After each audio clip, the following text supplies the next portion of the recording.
Bienvenue dans cette première partie de notre capsule qui traite de la préparation d'une classe virtuelle. Avant d'animer votre classe virtuelle, il va falloir vous assurer que tout est prêt pour initier votre session sereinement. On peut alors identifier plusieurs points qui sont constitutifs d'une bonne préparation. Une bonne classe virtuelle est avant tout correctement planifiée et organisée.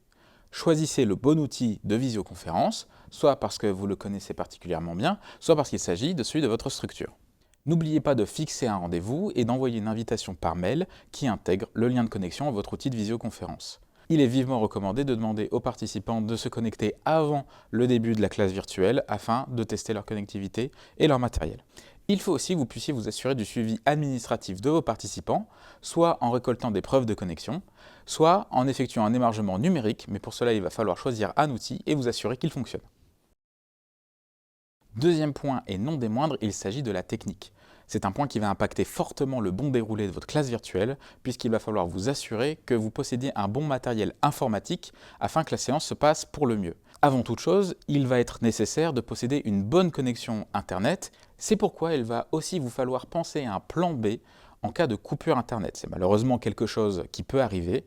Pour ce faire, vous avez plusieurs solutions. Vous avez notamment le partage de connexion via votre téléphone ou l'utilisation d'une clé 4G ou peut-être une autre solution qui vous viendrait à l'esprit. Le plus important, c'est qu'elle marche et que vous l'ayez testée préalablement.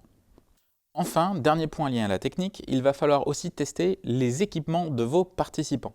C'est d'ailleurs la raison pour laquelle vous les avez invités à se connecter plus tôt à votre classe virtuelle.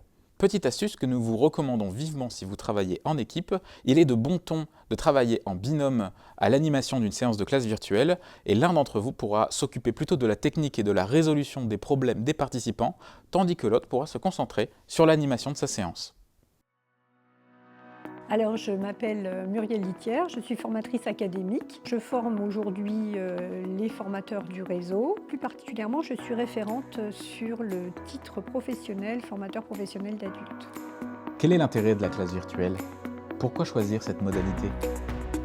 Alors, l'intérêt premier, il est géographique, bien sûr, puisque aujourd'hui, la classe virtuelle permet à des apprenants distants géographiquement de participer à un cours. Le deuxième intérêt, je dirais qu'il est financier, puisque l'organisation d'une classe virtuelle demande moins de frais de structure, par exemple, également de déplacement. Et puis, il y a aussi un intérêt pédagogique, puisqu'une classe virtuelle peut être enregistrée pour les absents, leur donner la possibilité de voir le replay de la classe qui s'est déroulée.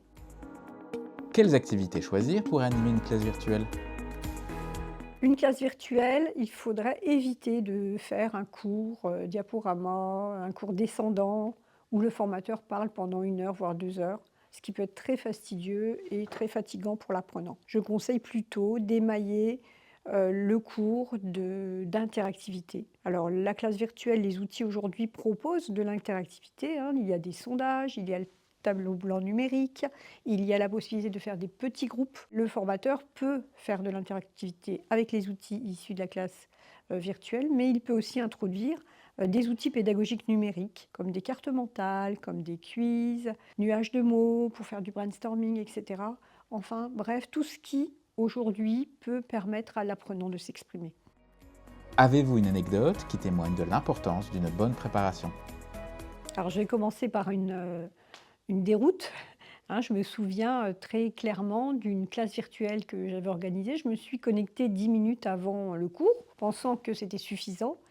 Et mon logiciel de classe virtuelle s'est mis à faire une mise à jour au dernier moment. Et du coup, j'ai dû démarrer le cours en retard. J'ai eu des appels téléphoniques de mes apprenants. Enfin, j'étais en stress complet parce que le logiciel n'arrivait pas à démarrer à cause de la mise à jour. Donc ça, c'était le côté négatif. Donc j'ai pris une bonne leçon et depuis, je me connecte bien avant l'ouverture de la classe virtuelle. Et le conseil que je donne, c'est que j'ouvre tous les outils dont je vais me servir lors de la classe virtuelle de manière très minutieuse, dans des fenêtres, voire avec un double écran, pour me permettre de ne pas être ennuyée par les aspects techniques. Et donc, dans les classes virtuelles que j'anime aujourd'hui, je me sens beaucoup plus à l'aise grâce à cette minutieuse préparation. Avez-vous quelque chose à ajouter?